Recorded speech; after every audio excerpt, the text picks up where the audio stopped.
Good morning Odisha. आज जून 18 तारीख मंगलवार 15टी गुरुत्वपूर्ण खबर उपर आसतु नजर पकाइबा। भिडियोटी भल लगे निश्चित गोटे लाइक रखिए। नंबर 1 मानवीय त्रुटि दुर्घटना सिग्नाल न मानिबारु पश्चिमबंग जलपाईगुड़ी रे train accident. Paschimbanga new Jalpaiguri Rangapani station निकट में कांचनजंगा एक्सप्रेस और मालगाड़ी मध्य दुर्घटना मृत्यु संख्या 15 रे पहुँचलानी। उद्धार काम सरी जाइथिले भी दुर्घटना अनेक आहत होइचंती। कांचनजंगा एक्सप्रेस कोलकाता जीवा समय रे दुर्घटना घटी। कांचनजंगा एक्सप्रेस को पछरु मालगाड़ी धक्का देइथिला। दुर्घटना पर एक्सप्रेस रो 3टी बोगी लाइनच्युत हो जाइछि। दुर्घटना पर रेल विभाग पक्षरु हेल्पलाइन नंबर जारी करा जाइछि। नंबर 2 पीएम किसान सम्मान निधि रे चाषी को मिलिबो टंका। तृतीय थर देशर प्रधानमंत्री भाव शपथ नेबा परे चाषी प्रथम दस्तखत करथिले नरेंद्र मोदी। मंगलवार यह कार्यकारी हेबाकु जाउछि। उत्तर प्रदेश वाराणसी प्रधानमंत्री देशर प्राय 9 कोटी 26 लाख चाषी खाता को पठाइबे पीएम किसान टंका। 17तम किस्ती रे 20,000 कोटी टंका डीबीटी जरिया चाषी खाता को जीवो। 2,000 टंका लेखाएं प्रत्येक चाषी बैंक अकाउंट को जीवो। एने सूचना दैछंती कृषि और कृषक कल्याण मंत्री। नंबर 3 मौसुमी ओडिशा छुईबा परे भी होई पारुनी सक्रिय। राज्य रे ताती बढ़िबा सह बढ़ुची गुळुगुळी। मौसुमी ओडिशा छुईबा परे भी एजाए होई पारुनी सक्रिय। राज्य रे ताती बढ़िबा सह गुळुगुळी भी बढ़ुची। ताती सह गुळुगुळी राज्य रे जनजीवन को अस्तव्यस्त करि पकाइलानी। अभ्यंतरीण अंचल सह उपकूल रे सर्वाधिक गुळुगुळी अनुभूत हेउची। गतकाली नुआपड़ा रे सर्वाधिक तापमात्रा 43 डिग्री रेकर्ड करा जायछि। या सह 9टी सहरर तापमात्रा 40 डिग्री ऊपर रहितला। उपकूल और अभ्यंतरीण केतेक जिले में 20 तारीख पर्यंत एभली गुळुगुळी होई पारे। एथिपाई बलांगीर ढेंकानाल बौद्ध अनुगुल केन्दुझर मयूरभंज जिला को सतर्क सूचना जारी करा जायछि।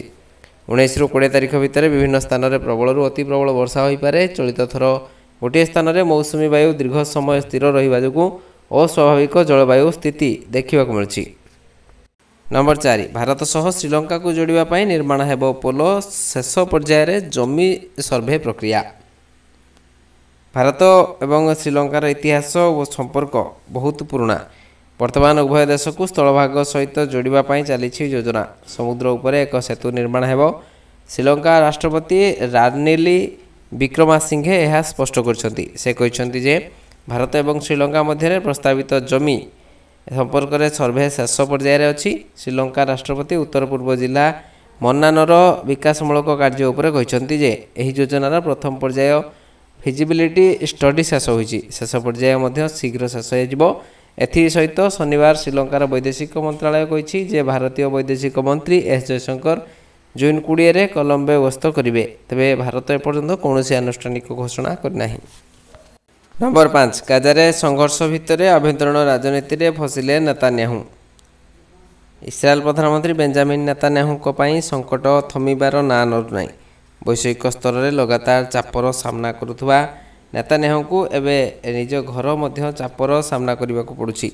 नेतान्याहू गाजारे चलिथिबा युद्ध पई गठन करथिबा 6 सदस्य विशिष्ट वार कैबिनेट भंग करछंती। इस्राएल रे वर्तमान समय रे मेंटो सरकार चली। नेतान्याहू सही मेंटो सरकार रे नेतृत्व करुछंती। मेंटोर सदस्य बेनी गैजेट किछि दिन पूर्वे मेंटोर समर्थन फेराई नैथिले। या परे आशंका करा जाउतला जे वार कैबिनेट को भंग करा जाई पारे। मेंटोर सहयोगी राष्ट्रवादी एवं धार्मिक पार्टी द्वारा लगातार तांको वार कैबिनेट सामिल करने पई दाबी करा जाउतला। इस्राएल अर्थमंत्री एवं नेशनल सिक्यूरिटी मंत्री मध्य एही कैबिनेट रो अंश रहितांती। नंबर 6 यूक्रेन शांति प्रस्ताव रे दस्तखत कलानी भारत। बैठक को अजथा कही आसिलानी रूस। यूक्रेन शांति प्रस्ताव रे दस्तखत कला नहीं भारत। स्विट्जरलैंड द्वारा आयोजित एक बैठक रे मिलित शांति वार्ता प्रस्ताव आगत होइतिला। हेले भारत यह प्रस्ताव रे दस्तखत करना। यह पूर्व रूस यह बैठक में सामिल होई नथिला। अजथा समय नष्ट कही रूस एथिरु दूरे रहिबा परे भारत एभली अभिमुखी अपनाइछि। स्विट्जरलैंड स्टान स्टाडर स्वीप आल्पाइप रिसोर्ट रे होइतिबा 2 दिनिया आलोचना रे भारत प्रतिनिधित्व करथिले वैदेशिक व्यापार मंत्रालय सचिव पवन कपूर। 2 दिन पर चलिथिबा एही बैठक रविवार शेष होइतिला। शांति प्रस्ताव रे भारत हस्ताक्षर न करिबा नै श्री कपूर कहछंती जे यूक्रेन रो जटिल तथा गुरुत्वपूर्ण प्रसंग रे आलोचना माध्यम रे समाधान करने को भारत चाहूछि। शिखर सम्मेलन आगत होइतिबा कोनोसी बुझामणा पत्र और तथ्य सह जड़ित थिबा ଅପେକ୍ଷା ବିବାଦରେ ସମାଧାନ ପାଇଁ ଭାରତ ଉଭୟ ଦେଶକୁ ଶାନ୍ତିପୂର୍ଣ୍ଣ ଆଲୋଚନା ପାଇଁ ଆହ୍ୱାନ ଦେଉଛି ବୋଲି କପୁର କହିଛନ୍ତି। ନମ୍ବର 7 ଝାଡ଼ଖଣ୍ଡ ସରଣ୍ଡା ଜଙ୍ଗଲରେ ଏନ୍କାଉଣ୍ଟର 4 ନକ୍ସଲ ନିହତ ସର୍ଚ୍ଚ ଅପରେସନ୍ ଜାରି। ସରଣ୍ଡା ଜଙ୍ଗଲରେ ଏନ୍କାଉଣ୍ଟର ସୁରକ୍ଷା ବାହିନୀର ଗୁଳିରେ 4 ନକ୍ସଲ ନିହତ। ମାଓବାଦୀ କ୍ୟାମ୍ପରୁ ବହୁ ପରିମାଣରେ ମାଓ ସାମଗ୍ରୀ ଜବତ। ସୋମବାର ଝାଡ଼ଖଣ୍ଡର ପଶ୍ଚିମ ସିଂହଭୂମି ଜିଲ୍ଲାର ସାରଣ୍ଡା ଜଙ୍ଗଲରେ ପୋଲିସ ମାଓବାଦୀ ମୁହାଁମୁହିଁ ହୋଇଛନ୍ତି।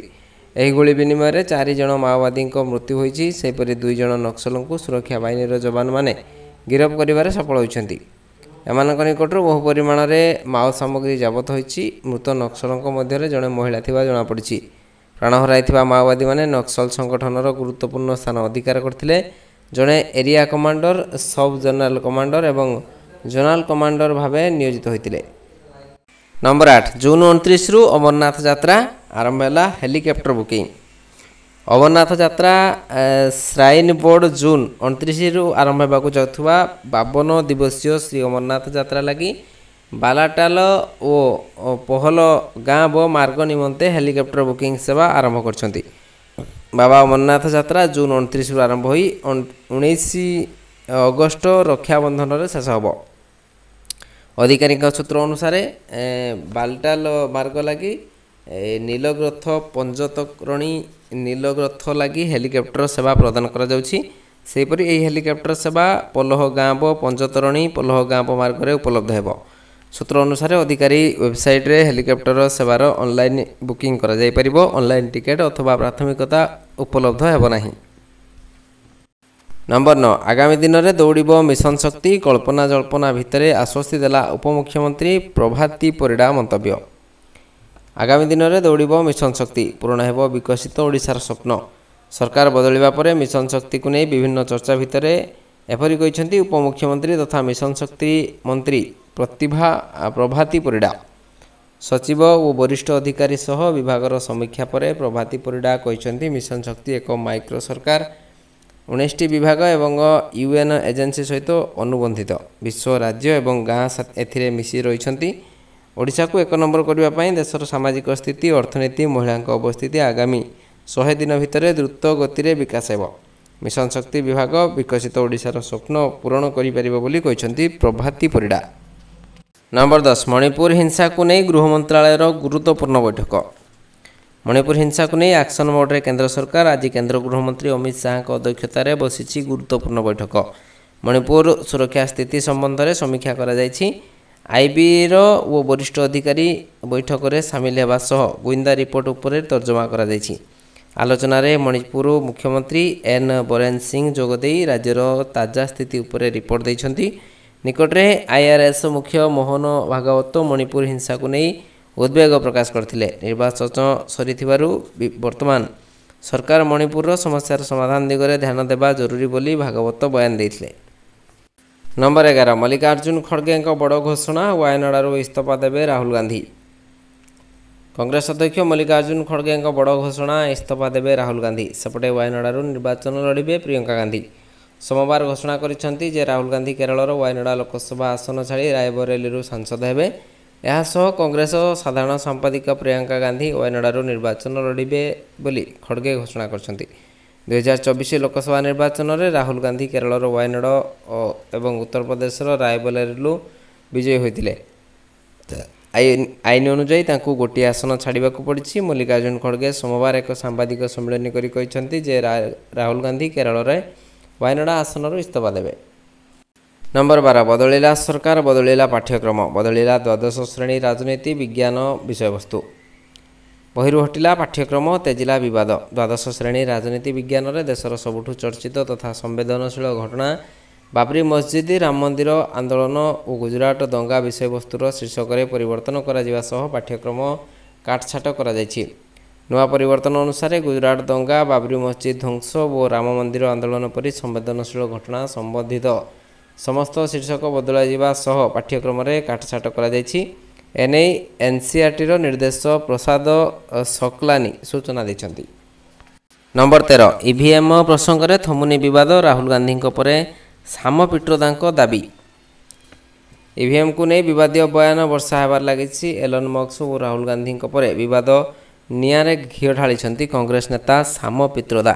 ପିତ୍ରୋଦା କହିଛନ୍ତି ଯେ ଇଭିଏମ୍କୁ ନେଇ ଅନେକ ଗବେଷଣା କରିଛନ୍ତି ଓ ଏହାକୁ ହ୍ୟାକ୍ କରାଯାଇପାରିବ। ସୋସିଆଲ ମିଡ଼ିଆ ପୋଷ୍ଟରେ ପିତ୍ରୋଦା ଲେଖିଛନ୍ତି, ଇଭିଏମ୍ ବ୍ୟବସ୍ଥା ଠିକ୍ ନୁହେଁ। ବାଲଟ ପେପରରେ ନିର୍ବାଚନ କରିବାର ସ୍ୱଚ୍ଛତା ରହିଛି। ବାଲଟ ପେପରରେ ଗଣତିରେ ହାର ଜିତ୍ ଫଇସଲା ସବୁଠୁ ତ୍ରୁଟିହୀନ ବ୍ୟବସ୍ଥା। ଏଥିସହ ସେ କହିଛନ୍ତି, ଇଲେକ୍ଟ୍ରୋନିକ୍ସ ଓ ଟେଲିକମ୍ ସେକ୍ଟରରେ ତାଙ୍କ ଦୀର୍ଘ ଦିନର ଅଭିଜ୍ଞତା ରହିଛି। ତେଣୁ କୌଣସି ଇଲେକ୍ଟ୍ରୋନିକ୍ ମେସିନ୍ ହ୍ୟାକ୍ କରାଯାଇପାରିବ ନାହିଁ ବୋଲି ସେ ଦୃଢ଼ୋକ୍ତି ବାନ୍ଧିଛନ୍ତି। ନମ୍ବର 14 ଶ୍ରୀମନ୍ଦିର ଭିଡ଼ ନିୟନ୍ତ୍ରଣ ଓ ଶୃଙ୍ଖଳିତ ଦର୍ଶନ ପାଇଁ ପଦକ୍ଷେପ, ସ୍ଥିତି ସମୀକ୍ଷା କଲେ ଆଇନମନ୍ତ୍ରୀ। ନୂଆ ସରକାର ଆସିବା ପରେ ପ୍ରତିଶ୍ରୁତି ମୁତାବକ ଶ୍ରୀମନ୍ଦିର ଚାରିଦ୍ୱାର ଖୋଲାଯାଇଛି, କିନ୍ତୁ ଯେଉଁଭଳି ଶ୍ରଦ୍ଧାଳୁଙ୍କ ଗହଳି ରହିଛି ତାକୁ ଏବେ ନୂଆ ସରକାର ପାଇଁ ବଡ଼ ଆହ୍ୱାନ ପାଲଟିଛି। ରଜ ଛୁଟି ସହିତ ଅନ୍ୟାନ୍ୟ କାରଣରୁ ଶ୍ରଦ୍ଧାଳୁଙ୍କ ଭିଡ଼ ଜମିଥିଲା। ଏହାକୁ ଆଖିରେ ରଖି ପ୍ରଶାସନ ମଧ୍ୟ ତତ୍ପରତା ଦେଖାଇଛି। ଭିଡ଼କୁ ଦେଖି Bhubaneswar ADG law and order Sanjay Kumar ଗୁଇନ୍ଦା, ନିର୍ଦ୍ଦେଶ ସୌମରେନ୍ଦ୍ର ପ୍ରିୟଦର୍ଶୀ ଏବଂ ସେଣ୍ଟ୍ରାଲ ଆଇଜି ପୁରା ଘଟଣାର ତର୍ଜମା କରିଛନ୍ତି। ମନ୍ଦିର ଭିତରେ ଏବଂ ବାହାରେ ପୋଲିସ ମୁତୟନ ରଖିବାକୁ ନିଷ୍ପତ୍ତି ହୋଇଛି। ଶ୍ରୀମନ୍ଦିରରେ ସୁରକ୍ଷା ପାଇଁ 30 ପ୍ଲାଟୁନ ପୋଲିସ ଫୋର୍ସ ମୁତୟନ କରାଯାଇଛି। ଭିଡ଼ ପାଇଁ ଶ୍ରଦ୍ଧାଳୁ ଯେପରି ଭୟଭୀତ ନ ହେବେ ସେଥିପ୍ରତି ସଜାଗ ହୋଇଛି ପ୍ରଶାସନ। ନମ୍ବର 15 ବିଶ୍ୱକପ୍ରେ ବିଶ୍ୱ ରେକର୍ଡ କରିବେ ହିଟମ୍ୟାନ୍ ରୋହିତ। ଟି20 କ୍ରିକେଟର ବିଶ୍ୱ ରେକର୍ଡ କରିବାକୁ ଯାଉଛନ୍ତି ଟିମ୍ ଇଣ୍ଡିଆର ଅଧିନାୟକ ରୋହିତ ଶର୍ମା। କ୍ରିକେଟ ଇତିହାସରେ ପ୍ରଥମ ଖେଳାଳି ଭାବରେ ଏହି ଉପଲବ୍ଧି ହାସଲ କରିପାରନ୍ତି ରୋହିତ। ଜୁନ୍ 19 ତାରିଖରୁ ଚଳିତ ବିଶ୍ୱକପ୍ର ସୁପର 8 ପର୍ଯ୍ୟାୟ ଆରମ୍ଭ ହେବାକୁ ଯାଉଛି। ସେଥିପାଇଁ ରୋହିତ ଶର୍ମା ଏବଂ ଟିମ୍ ପ୍ରସ୍ତୁତ ହୋଇ ସାରିଛନ୍ତି। ତେବେ ଆଫଗାନିସ୍ତାନ ବିପକ୍ଷରେ ଦ୍ୱିତୀୟ ପର୍ଯ୍ୟାୟରେ ପ୍ରଥମ ମ୍ୟାଚ୍ ଖେଳିବ ରୋହିତ ସେନା। ତେବେ ଏହି ମ୍ୟାଚ୍ରେ ରୋହିତ 6ଟି ଛକା ମାରିପାରିଲେ ଏକ ନୂଆ ଇତିହାସ ସୃଷ୍ଟି କରିବେ। ବାସ୍ ଆଜି ପାଇଁ ଏଇଠି ରଖୁଛି। ପୁଣି ନେଇ ଆସିବି ଲାଟେଷ୍ଟ ଅପଡେଟ୍। ସେ ପର୍ଯ୍ୟନ୍ତ ବିଦାୟ ନେଉଛି।